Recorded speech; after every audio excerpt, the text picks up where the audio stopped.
Hello Mark, I'm Julia Ho Chunying, number 18. I'm sophomore. Today's page is Rose George, Inside the Secret Shipping Industry. A couple of years ago, Harvard Business School chose the best business model of that year. It chose Somali piracy.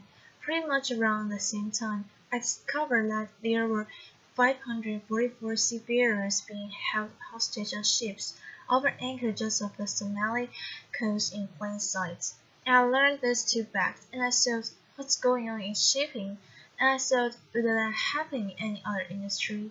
Would we see 544 airline pilots held captive in their jumbo jets on a railway for months or a year? Would we see 544 Greyhound bus drivers? It wouldn't happen. So I started to get intrigued, and I discovered another fact, which to me was more astonishing almost for a fact that I hadn't known it before at the age of 42, 43. That is how fundamentally we still depend on shipping, because perhaps the general public thinks of shipping as an old-fashioned industry, something brought by sailboats with Moby Dicks and Jack Sparrows. But shipping is not. Shipping is as crucial to us as it has ever been. Shipping brings us 9% of world trade. Shipping has quadrupled in size since 1970. We are more dependent on it now than ever. And yet, for such an enormous industry, there are 100,000 working vessels on the sea. It's become pretty much invisible. Now, that sounds absurd in Singapore to say that, because here shipping is so present that you stuck a ship on top of a hotel. Laughter. But elsewhere in the world, if you ask the general public what they know about shipping and how much trade is carried by sea, you will get essentially a blank face. You will ask someone on the street if they heard of Microsoft. I should think they'll say yes, because they'll know that they make software that goes on computers and occasionally works.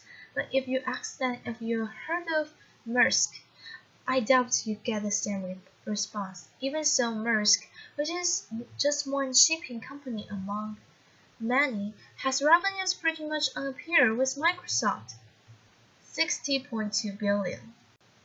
Now, why is this? A few years ago, the First Sea Lord of the British Admiralty is called the First Sea Lord. Although the Chief of the Army is not called a landlord, he said that we, and he meant in the industrialized nations in the West, that we suffer from sea blindness.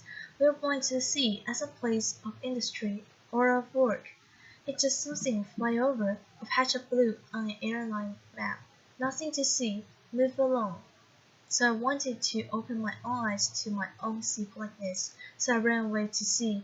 A couple of years ago, I took a passage on the Maersk Candle, a mid-sized container ship carrying nearly 70,000 boxes. I departed from Felixstowe on the south coast of England, and I ended up right here in Singapore 5 weeks later, considerably less jet-lagged than I am right now, and it was a revelation. We traveled through 5 seas, 2 oceans, 9 ports, and I learned a lot about shipping. And one of the first things that surprised me when I got on board Candle was, where are all the people? I have friends in the Navy who tell me they sail with 1,000 sailors at a time, but on Candle there were only 21 crew. Now, that's because shipping is very efficient. Container ships have automation now. They can operate with small groups, and it also means that, in the words of the port chaplain I once met, the average seafarer you're going to find on a container ship is either tired or exhausted, because the path of modern shipping is quite punishing for what the shipping calls its human element, a strange phrase which they don't seem to realize sounds a little bit inhuman. So most seafarers now working on container ships often have less than 2 hours in port at a time. They don't have time to relax. They're at sea for months at a time, and even when they're on board, they don't have access to what a 5-year-old would take for granted, the internet. And another thing that surprised me when I got on board Candle was who I was sitting next to, not the Queen. I can imagine why they put me underneath her portrait. But around that dining table in the office saloon, I was sitting next to a Burmese guy. I was opposite a Romanian, a Vandamian, an Indian. On the next table was a Chinese guy, and in the crew room it was entirely Filipinos. So that was a normal working shift. Now, how is that possible? Because the biggest dramatic change in shipping over the last 60 years, when most of the general public stopped noticing it, was something called an open registry, or flag of convenience. Ships can now fly the flag of a nation that provides a flag in registry. You can get a flag from the landlocked nation of Bolivia or Mongolia or North Korea, so that's now very popular. Laughter. So we have this very multinational global mobile cruise on ships, and that was a surprise to me. And when we got to pirate waters down the Bab and Mandeb Strait and into the Indian Ocean, the ship changed. And that was also shocking, because suddenly I realized, as the captain said to me, that I had been crazy to choose to go through pirate waters on a container ship. We were no longer allowed on deck. There were double pirate watches, and at that time there were those 444 seafarers being held hostage, and some of them were held hostage for years because of the nature of shipping and a lack of convenience. Not all of them, but some of them were, because for the minority of unscrupulous ship owners, it can be easy to hide behind the anonymity offered by some flakes of convenience. What else does our seaworthiness mask?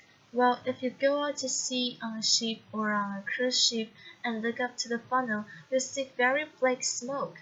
And that's because shipping has very tight margins, and they want cheap fuel, so they use something called bunker fuel, which was described to me by someone in the tanker industry as the dregs of the refinery, or just one step off from asphalt. And shipping is the greenest method of transport in terms of carbon emissions per ton per mile. It emits about a thousandth of aviation and about a tenth of trucking, but it's not benign because there's so much of it. So shipping emissions are about 3 to 4%, almost the same as aviation. And if you put shipping emissions on a list of the country's carbon emissions, it would come in about 6, somewhere near Germany. It was calculated in 2009 that the 15 largest ships pollute in terms of particles and soot and noxious gases as much as all the cars in the world. And the good news is that people are now talking about sustainable shipping. There are interesting initiatives going on, but why has it taken so long? When are we going to start talking and thinking about shipping miles as well as air miles? I also traveled to Cape Cod to look at the plight of the North Atlantic right whale, because this to me was one of the most surprising things about my time at sea. And what this made me think about, we know about man's impact on the ocean in terms of fishing and overfishing, but we don't really know much about what's happening underneath the water. And in fact, shipping has a role to play here, because shipping noise has contributed to damaging the acoustic habits of ocean creatures. Light doesn't penetrate beneath the surface of the water, so ocean creatures like whales and dolphins and even 800 species of fish communicate by sound. And the North Atlantic right whale can transmit across hundreds of miles. A humpback can transmit a sound across the whole ocean, and a supertanker can also be heard coming across the whole ocean.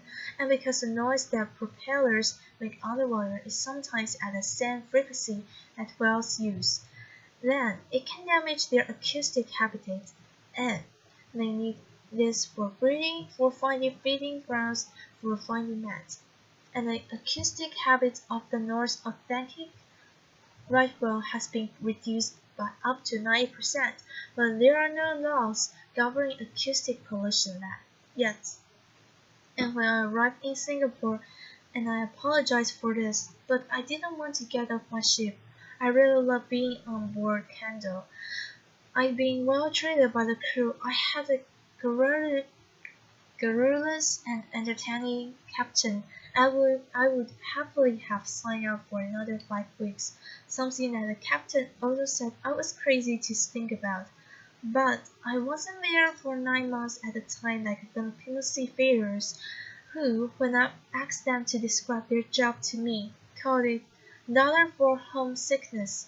They had good salaries, but theirs is still an isolating and difficult life in a dangerous and often difficult element. But when I get to this part, I into minds because I want to salute those seafarers who bring us 90% of everything and get very little thanks or recognition for it. I want to salute the 100,000 ships that are at sea. They are doing at work, coming in and out every day, bringing us what we need. But I also want to see shipping and us, the general public who knows so little about it, to have a bit more security, to be a bit more transparent, to have 90% transparency, because I think we could all benefit from doing something very